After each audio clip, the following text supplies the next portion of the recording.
Hello বন্ধুরা, ব্লগটা ঝাড় দেওয়া থেকে শুরু করছি। সকালে ঘুম থেকে ওটা ব্রাশ করে বিছানাটা ঝেড়ে আমি আগে ঝাড় দিতে শুরু করে দিয়েছি। আর বাড়ি যেসব প্রতিদিনকার যেসব কাজগুলো থাকে সেগুলোই করে নিয়ে স্নান করে বাইরে একটু বসেছিলাম, যেহেতু আজ মুড়ি খাবার কিছু বানানোর ছিল না। দোকান থেকে চপ কচুরি নিয়ে এসেছিল, তাই আজ কিছু বানাইনি। তারপর আমি খাবার খেয়ে নিয়ে ফ্রিজে গিয়ে দেখি যে কি সবজি ছিল। সবজি সেরকম কিছু ছিল না, কাঁচা কলা ছিল, কাল্লা ছিল আর ভেন্ডি ছিল। তো সেগুলোই আমি বার করে নিয়ে যে রান্নাঘরে গিয়ে দিদিকে জিজ্ঞেস করি যে কি আজ রান্না হবে। তো দিদি বললো যে কলা আলু দিয়ে একটা ঝোল হবে, আর ভেন্ডি টক আচার দিয়ে, আর কাল্লা ভাজা হবে। এদিকে ভাত ফুটে গেছে। তারপর আমি গ্যাসে গিয়ে ভেন্ডি টকটা করে নিচ্ছিলাম, আর দিদি ওইদিকে উনুনের মধ্যে কলা আলু যে ঝোলটা বানাবো বলেছিলাম ওইটাই করে নিচ্ছিল। আচার দিয়ে ভেন্ডির টক কার কার ভালো লাগে? আমার তো খুব ভালো লাগে খেতে, তাই আমি আচার দিয়ে বানাই। তোমরা একবার আচার দিয়ে ভেন্ডি টক বানিয়ে দেখবে, বেশ ভালো লাগবে খেতে।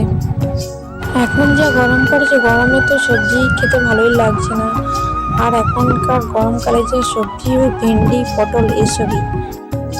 আজ যেহেতু শনিবার নিরামিষের দিন, তাই সেরকম কিছু হয়নি। ওই কলা আলু দিয়ে ঝোল আর ভেন্ডির টক আর করলা ভাজা করেছিলাম।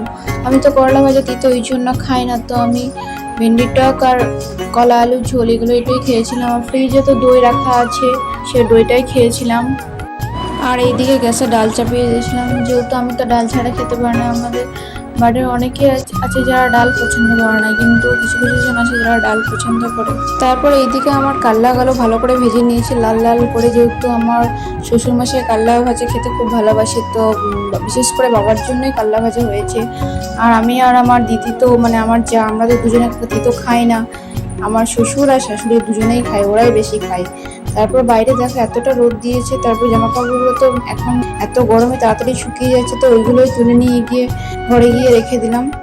তারপর ভাত খেয়ে দুপুরে একটু রেস্ট নিয়ে আবার বিকেলে বাইরে হাওয়া দিচ্ছে ভালো, তাই বসেছিলাম। আমাদের বিকেলের দিকে বেশি আমাদের কাজ থাকে না, যেহেতু রাতের খাবার আমরা একটু রাতেই বানাই, তো বিকেলের দিকে সেরকম কোনো কাজ থাকে না আমাদের। তারপর এইদিকে রাতের জন্য দিদি আর আমি দুজন মিলে চপ বানাচ্ছিলাম। দিদি এদিকে আলুর মশলাটা বানিয়ে নিচ্ছিল, আর আমি দিদিকে হেল্প করছিলাম। আমাদের বাড়িতে চপটা সবাই বেশি পছন্দ করে, আর ঘুগনিও হয়। চপ আর ঘুগনি এ দুটো তো মাস্ট আমাদের বাড়িতে হবেই। সবজি এইগুলো অতটা পছন্দ করে না, কিন্তু চপ ঘুগনি এগুলো চাই। কার কার চপ খেতে ভালো লাগে? আমার বরের তো চপ খুবই পছন্দের একটা খাবার, যখনই বাড়ি আসবে বলবে যে চপ বানাও। আর রাতের খাবারে ছিল চপ মুড়ি। যেহেতু গরমে এখন বেশি কিছু খাওয়া যাচ্ছে না, সিম্পল খাবারটাই বেশ ভালো লাগছে, তাই চপ মুড়ি বানিয়েছিলাম। আর একটু আলুর পরোটা বানিয়েছিলাম সকালে খাওয়ার জন্য, সকালে চায়ের সাথে খাবার জন্য। পরোটা দিয়ে চা খেতে আমার বেশ ভালো। রুটি খুব একটা আমি পছন্দ করি না, কিন্তু পরোটা আমার আবার বেশ ভালো লাগে খেতে। আমার এই ভিডিওগুলো তোমাদের যদি ভালো লাগে তো প্লিজ পেজটাকে ফলো করে দিও, আর লাইক কমেন্ট শেয়ার করে দিও। টাটা।